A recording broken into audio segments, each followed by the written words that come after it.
नमस्कार। आइए एक ऐसे सफर पर चलते हैं जहां हम भारत के विशाल और रंग-बिरंगे नक्शे को दुनिया के सामने रखकर देखेंगे। स्लाइड दर स्लाइड हम भारत के भूगोल से जुड़े कुछ ऐसे सच जानेंगे जो सच में हैरान करने वाले हैं। तो चलिए सीधे उस सवाल पर आते हैं जो इस पूरी बातचीत की नींव है। दुनिया के नक्शे पर भारत आखिर है कहाँ और ये कितना बड़ा है? इस सीधे से सवाल में ही भारत की अनोखी पहचान और उसके विशाल आकार का राज छिपा है। तो सबसे पहले जरा दूर से देखते हैं एक ग्लोबल नजरिए से कि दुनिया के मंच पर भारत कहाँ खड़ा है। देखिए, अगर हम ग्लोब को देखें तो भारत भूमध्य रेखा यानी इक्वेटर के उत्तर में है, मतलब हम उत्तरी गोलार्ध में हैं, और साथ ही प्राइम मेरिडियन के पूर्व में यानी पूर्वी गोलार्ध में। पर यह सिर्फ एक पता नहीं है, ये लोकेशन भारत को दक्षिण एशिया के बिल्कुल बीच में एक बहुत ही अहम जगह पर रखती है। और भारत के आकार की बात करें तो एक मजेदार चीज है। अगर इसके चारों सबसे दूर के कोनों को जोड़ा जाए तो एक चतुर्भुज यानी 4 कोनों वाला आकार बनता है। ये एक आसान तरीका है हमारे देश की अनोखी बनावट को याद रखने का। तो ये तो हुई लोकेशन की बात। अब आते हैं इसके विशाल आकार पर, और यहाँ आंकड़े खुद एक पूरी कहानी सुनाते हैं। तो सबसे पहला और सबसे बड़ा नंबर 32,80,000 वर्ग किलोमीटर, ये है भारत का कुल जमीनी एरिया। सुनने में तो बहुत बड़ा लगता है ना? पर चलिए इसे दुनिया के हिसाब से देखते हैं। हैरानी की बात है कि इतना बड़ा होने के बावजूद ये दुनिया की कुल जमीन का सिर्फ 2.4% है। लगता है जैसे एक छोटा सा हिस्सा हो, लेकिन असली कहानी तो अब शुरू होती है। अब बात करते हैं इस जमीन पर रहने वाले लोगों की।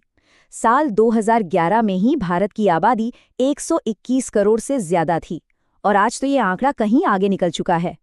और ये है वो नंबर जो सब कुछ बदल देता है। दुनिया की सिर्फ 2.4% जमीन पर दुनिया की 17.5% आबादी रहती है।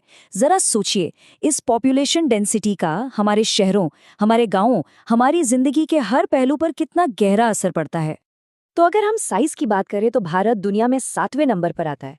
रूस, कनाडा, अमेरिका, चीन, ब्राजील और ऑस्ट्रेलिया के ठीक बाद, मतलब हम दुनिया के सबसे बड़े देशों की लीग में शामिल हैं। तो चलिए अब बड़ी तस्वीर से हटकर देश के अंदर एक चक्कर लगाते हैं और इसके एक कोने से दूसरे कोने तक का सफर तय करते हैं।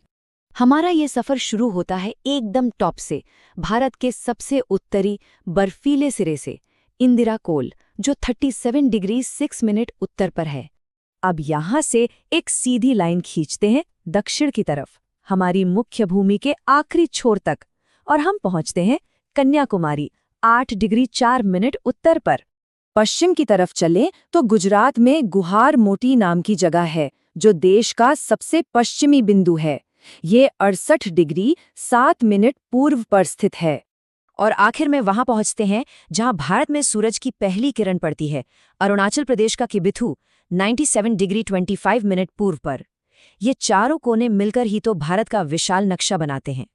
यहाँ एक मजेदार पहेली है। देखिए, भारत का अक्षांश और देशांतर में फैलाव लगभग 30 डिग्री का ही है, पर फिर भी उत्तर से दक्षिण की दूरी, जो 3,214 किलोमीटर है, पूर्व से पश्चिम की दूरी यानी 2,933 किलोमीटर से ज्यादा है। ऐसा क्यों? इसको ऐसे समझिए जैसे ग्लोब पर देशांतर की लाइनें ऊपर नीचे यानी पोल्स पर एक दूसरे के करीब आ जाती हैं, जबकि अक्षांश की लाइनें हमेशा बराबर दूरी पर रहती हैं। तो ये तो हो गई सरहदें। अब बात करते हैं कुछ ऐसी लाइनों की जो नक्शे पर तो काल्पनिक है, पर हमारी रोज की जिंदगी पर उनका बहुत गहरा और असली असर पड़ता है। इनमें से पहली है कर्क रेखा, जो 23.5 डिग्री उत्तर पर है। ये लाइन बहुत खास है क्योंकि ये भारत को लगभग बीच से काटती है और मौसम के हिसाब से देश को 2 हिस्सों में बांट देती है, ऊपर का समशीतोष्ण और नीचे का उष्णकटिबंधीय इलाका। और ये कोई सीधी सादी लाइन नहीं है, ये देश के 8 राज्यों से होकर गुजरती है, पश्चिम में गुजरात से लेकर पूर्व में मिजोरम तक। मौसम के बाद अब बात करते हैं वक्त की। अब इतना बड़ा देश है तो सबका टाइम एक जैसा कैसे रहे? इसके लिए है भारतीय मानक समय यानी इंडियन स्टैंडर्ड टाइम, जो 82.5 डिग्री पूर्वी देशांतर से तय होता है। ये जरूरी लाइन भी 5 राज्यों से होकर निकलती है। और अब एक बहुत ही मजेदार फैक्ट, एक ऐसी जगह है जहां ये दोनों जरूरी लाइनें मौसम तय करने वाली कर्क रेखा और वक्त तय करने वाली IST मेरिडियन एक दूसरे को काटती हैं। और ये जगह है छत्तीसगढ़ का कोरिया जिला। ये भारत के नक्शे पर एक सच्चा चौराहा है। चलिए अब जरा भारत की सीमाओं और उसके पड़ोसियों पर नजर डालते हैं। भारत कई देशों के साथ जमीनी सरहदें साझा करता है, लेकिन इन सरहदों में जमीन आसमान का फर्क है।